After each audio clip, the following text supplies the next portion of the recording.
Well, hey everybody. We're back at the in-laws place.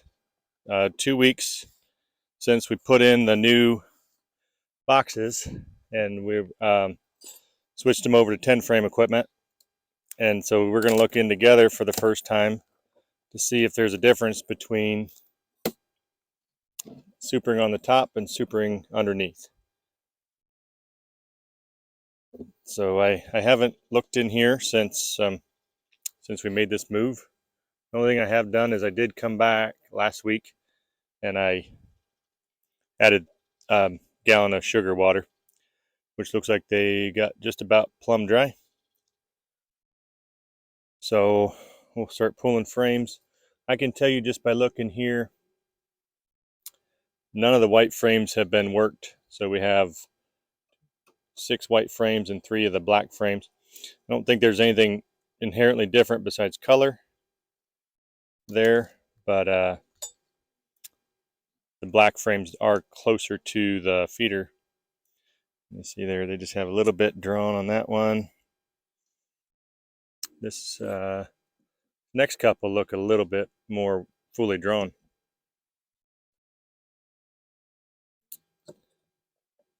Oh, they got some burr stuff there. So that one's getting started pretty good. That one's, you see that gash? That was where the burr comb was. Oh, there's eggs in there.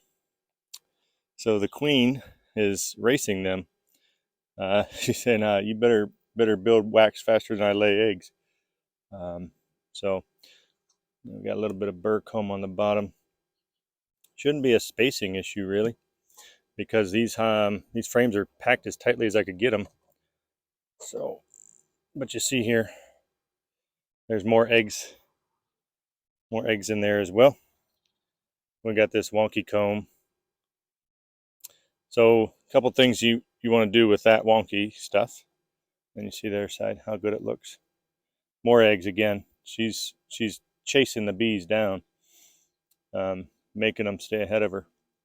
And this white one, I did misspeak. This white one does have a little bit of drawn out on this near side and on the other side too. So you hate to do it, but you have to do it. They're never gonna, if you leave this burr, you'll be fighting that burr. So you got to choose your battles. This is one. Looks like from what they're doing, it's just nectar. Doesn't seem like any eggs or larvae or anything in there. So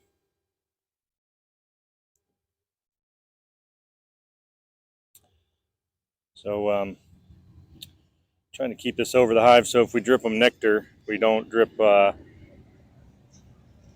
the ground and attract pests. And then that bee didn't make it. And then we'll just take this.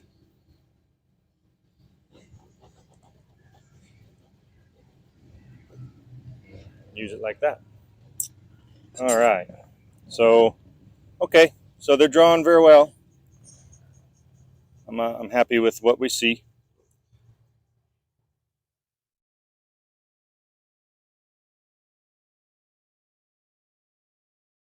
Now we'll close them back up and check the other hive. So we will come back and give them sugar here.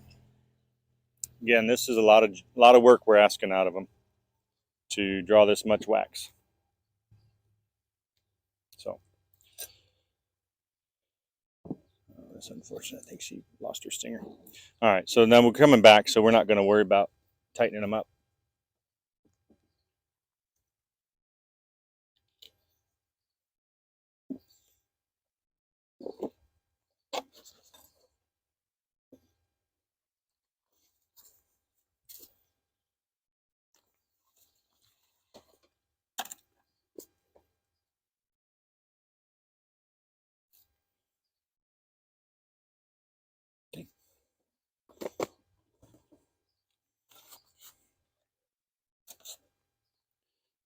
This is the medium on top, and the new frames were on the bottom.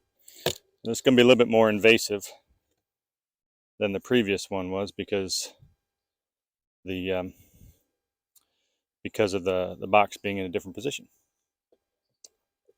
You can see here, they have a little bit of burr comb built along the top, but they haven't gone all the way across.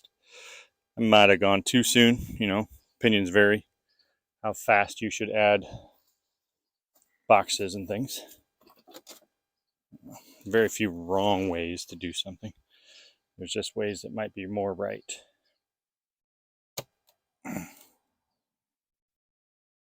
Okay. This was one of the first boxes I built when I first started beekeeping. And I was using that circular saw jig that you can build and buy, or build rather. And it was cool, but it was hard. So I've gone to cleats since. All right, now looking down in here, these just happen to be all black frames. And I can tell you that there's just not a whole lot of shaking going on. That song, Jerry Lee Lewis. So we'll just pull this one out because I can get to it real easy. And I can just tell you that there are no activities drawing in here. So what we're going to do today, I'm not a scientist, right? This is not proctored an experiment. I can tell you that the success of this colony versus this colony, 1-to-1, nothing different except for which side you put the box on. For me, that's going to lead me to actually move this box today. And that'll do two things.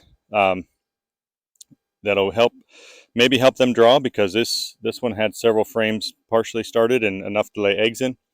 And it'll also put the feeder on the very top. So when I came out to feed these last time, a week ago, after I initially filled them, it was very challenging to move that medium enough to jump the sugar water in. So what we'll do is we'll say hi to our little frog friend as he's showing up. This little tree frog, he don't bother nobody, so we're not going to bother him. And we're going to move these boxes, flip the medium onto the bottom, and fill them up with sugar water and call it a day. So totally unscientific experiment there, but we're going to call it for now. The results are you're going to be better off to add a box of new frames to the top. I hope that was useful, and thanks for watching.